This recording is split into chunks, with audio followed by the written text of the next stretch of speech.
وَلْيَعْلَمَ أَن قَدْ أَبْلَغُوا رِسَالَاتِ رَبِّهِمْ وَأَحَاطَ بِمَا لَدَيْهِمْ وَأَحْصَىٰ كُلَّ شَيْءٍ.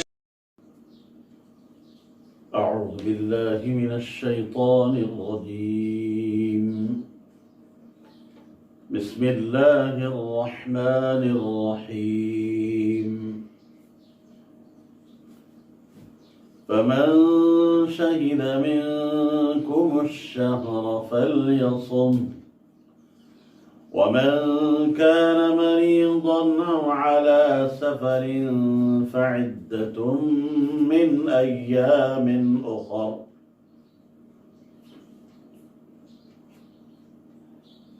فمن شهد منكم الشهر، جو کوئی تم میں سے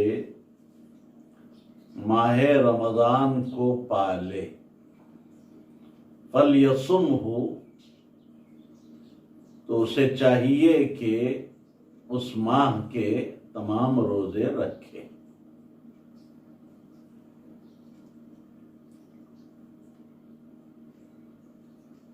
شہیدہ شہود سے ہے، اور شہود بمعنی حضور،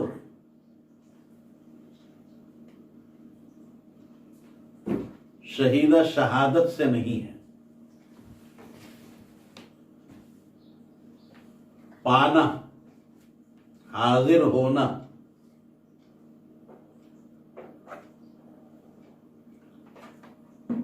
منکم، تم میں سے یعنی اہل ایمان میں سے،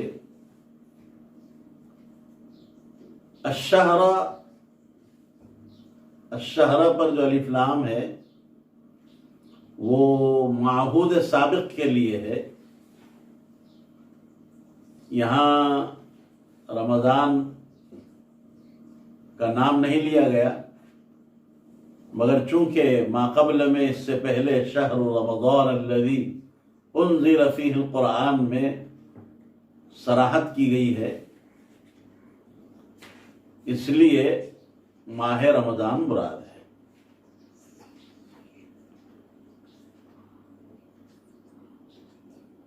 شہود رمضان کا کیا مطلب، اور شہود رمضان کس طرح ہوتا ہے؟ اس سلسلے میں یاد رہے کہ شہود رمضان کی تین صورتیں ہیں، تین طرح ہوتا ہے: اجمالاً، رؤیت، شہادت اور مدت۔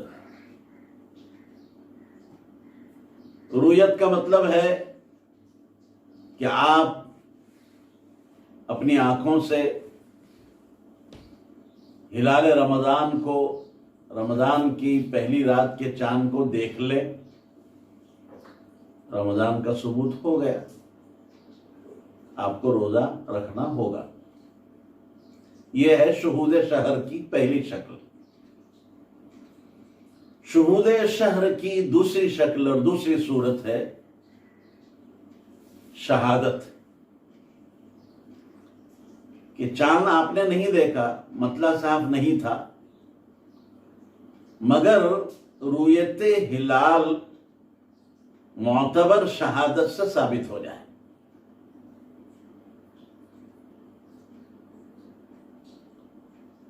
تو بھی رمضان کا ثبوت ہو جائے گا اور شہود شہر پایا جائے گا۔ شہود شہر کی تیسری اور آخری صورت مدت، یعنی ماہ شعبان کے 30 روز کیا ہو جائیں، مکمل ہو جائیں، پھر چاہے چاند نظر آئے یا نہ آئے، بہر صورت آپ کو رمضان کا روزہ رکھنا ہے۔ یہ ہے شہود شہر کی اور شہود رمضان کی تین شکلیں اور صورتیں۔ تینوں میں سے جو بھی پائی جائے اور وہ شخص پانے والا مکلف ہو، ایسی حالت میں وہ ماہ رمضان کو پائے کہ اس میں روزہ رکھنے کی صلاحیت ذاتی طور پر پائی جاتی، تو اس پر پورے ماہ کے روزے رکھنا فرض ہوں گے، لازم ہوں گے۔ مثلا عاقل ہو، بالغ ہو، مسلمان ہو،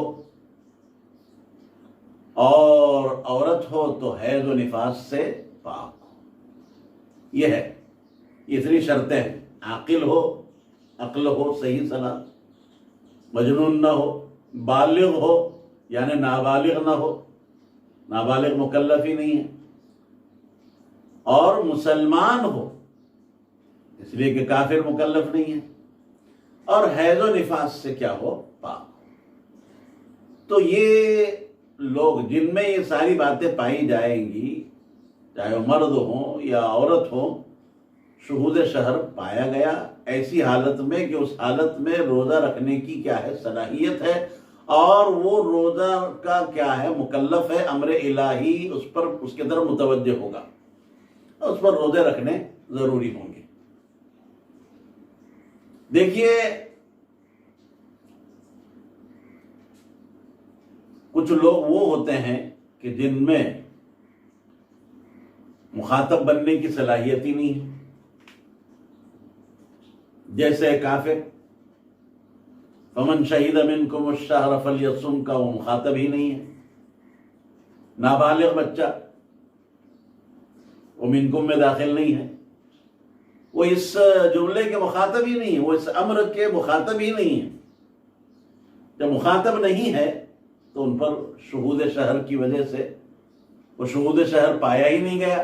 جب شہود شہر نہیں پایا گیا تو فلیصم جو جزا ہے وہ بھی مرتب نہیں ہوگی۔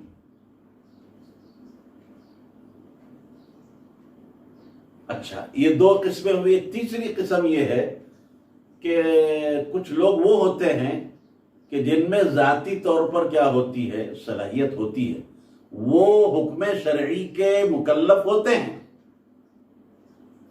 مگر وقتی طور پر کوئی عذر ایسا ہوتا ہے کہ جس کی وجہ سے وہ روزہ نہیں رکھ سکتے۔ مثلا مسافر ہے، یا مریض ہے، بیمار ہے، اور امام ابو حنیفہ کے یہاں تو مجنون بھی ہے۔ اسی لیے کہتے ہیں کہ یا حیض و نفاس مثال کے طور پر عورت کو آ جائے، حیض کا خون آ جائے، یا ولادت ہو بچے کی اور اس کے بعد نفاس جاری ہو جائے، تو اب وہ روزہ نہیں رکھ سکتی۔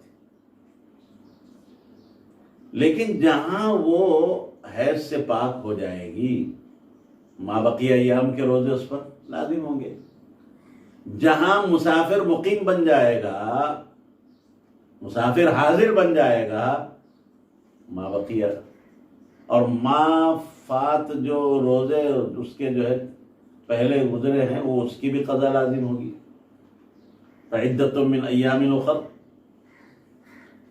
یہ ایک مریض تھا، وہ حکم شرعی کا مکلف ہے، مگر مرض کی وجہ سے وہ روزہ نہیں رکھ رہا ہے۔ جہاں صحت یاب ہو جائے گا، تندرستی حاصل ہو جائے گی، روزہ رکھ سکے گا۔ روزہ رکھنا اس پر ضروری ہے باقی ایام کے، اور جو گزرے ہیں ایام جس میں مرض کی وجہ سے اس نے روزہ نہیں رکھ پایا، نہیں رکھ سکا، تو ان روزوں کی بھی اس پر قضا لازم آئے گی۔ عورت پر بھی حیض کی وجہ سے روزے معاف نہیں ہوتے، روزوں کی قضا لازم ہے۔ نماز کی قضا نہیں ہے عورت پر، مگر ماہ رمضان کے جو روزے چھوٹیں گے حیض کی وجہ سے، وہ بقیہ دنوں میں جو ہے رمضان کے علاوہ دیگر مہینوں میں وہ ان روزوں کی قضا کریں گے، اس لیے کہ قضا آسان ہے، روزوں کی قضا آسان ہے۔ سال میں ایک ہی مرتبہ جو ہے روزے آتے ہیں، بخلاف نماز کے کہ ان کی قضا میں دشواری ہے، اس وجہ سے شریعت نے اس کو معاف رکھا۔ تو دیکھیے، یہ من شہید منکم، منکم میں یہ لوگ داخل ہے، آپ یاد رکھیں۔ ومن شہید منکم الشہر فلیصمہ، جو کوئی تم میں سے ماہ رمضان کو پائے۔ جیسے اس سے پہلے میں نے شاید آپ کو یہ بات بتائی تھی، الشہر کے متعلق۔ شہر کس کو کہتے ہیں؟ مہینہ کا مطلب کیا ہوتا ہے؟ ایک مخصوص زمان جس کی ابتدا رویت ہلال یعنی پہلی رات کی چاند کے دیکھنے سے ہوتی ہے، اور انتہا 29 روزے پر یا 30 دن پر ہوتی ہے. تو یہ اول سے لے کر اخیر تک اس کے کئی اجزاء ہوئے، 29 اجزاء یا 30 اجزاء ہوئے. تو جس جز میں بھی وہ مکلف بنے گا روزہ لازم آئے گا. مثال کے طور پر ایک شخص جو ہے 15 رمضان کو، یا آج 24ویں رمضان ہے، 24 رمضان کو کیا ہو گیا؟ مسلمان ہو گیا. تب اس پہ روزہ لازم ہوگا، ما بقی ایام کے روزے. البتہ جو روزے چھوٹ گئے اس کے حالت کفر میں گزر گئے، اس کی قضا نہیں. ایک بچہ نابالغ تھا، مکلف نہیں تھا حکم شرعی کا، اب وہ بالغ ہو گیا مان لو کہ 20 رمضان کو، تو اب اس پر 20 کے بعد کے جو روزے ہیں 10 روزے یہ اس پر رکھنا ضروری ہوں گے. یہ بات مسئلہ ذہن میں رکھیں. ایک بات مزید جو ہے بطور فائدے کے یہ ذہن میں رہے، ایک مسئلہ ہے، وہ یہ ہے کہ 29 شعبان کو مسئلہ صاف نہ ہونے کی وجہ سے رویت ہلال نہ ہو، یعنی چاند دیکھا نہ جائے، کیونکہ مسئلہ صاف نہیں تھا، غبار آلود تھا، اور کوئی شرعی شہادت بھی پائی نہ جائے کہ جس کی وجہ سے ہلال رمضان کا کیا ہو؟ ثبوت ہو. ایسی کوئی شہادت بھی نہ ہو. تو اب جو ہے اگلا دن جو ہوتا ہے وہ یوم الشک کہلاتا ہے. اگلا دن جو ہوگا وہ کون سا دن ہوگا؟ اس کو کیا کہتے ہیں اصطلاح شرع میں؟ یوم الشک. اب یوم الشک کا روزہ چونکہ شہود شہر نہیں پایا گیا، قرآن نے کیا کہا؟ من شہید منکم الشہر فلیصم. شہود شہر ہو اور اس میں صلاحیت بھی ہو، وہ اس حکم شرعی کا مکلف بھی ہو، مخاطب بنتا ہو، تو فلیصم ہو. اس پر پھر جزا لازم آ گئی، یعنی جزا مرتب ہوگی، یعنی روزہ رکھنا ہوگا. جی، تو چونکہ شہود شہر نہیں پایا گیا، اس کی وجہ سے اس دن کا روزہ رکھنا واجب نہیں ہے، بلکہ کیا ہے؟ مکروہ ہے. حدیث میں اس کی ممانعت آئی ہے.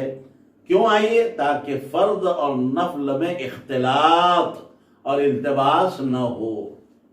ہاں، فرض اور نفل میں التباس ہو جائے گا، اس وجہ سے حدیث میں جو ہے یوم الشک کے روزے کی کیا ہے؟ ممانعت آئی ہے.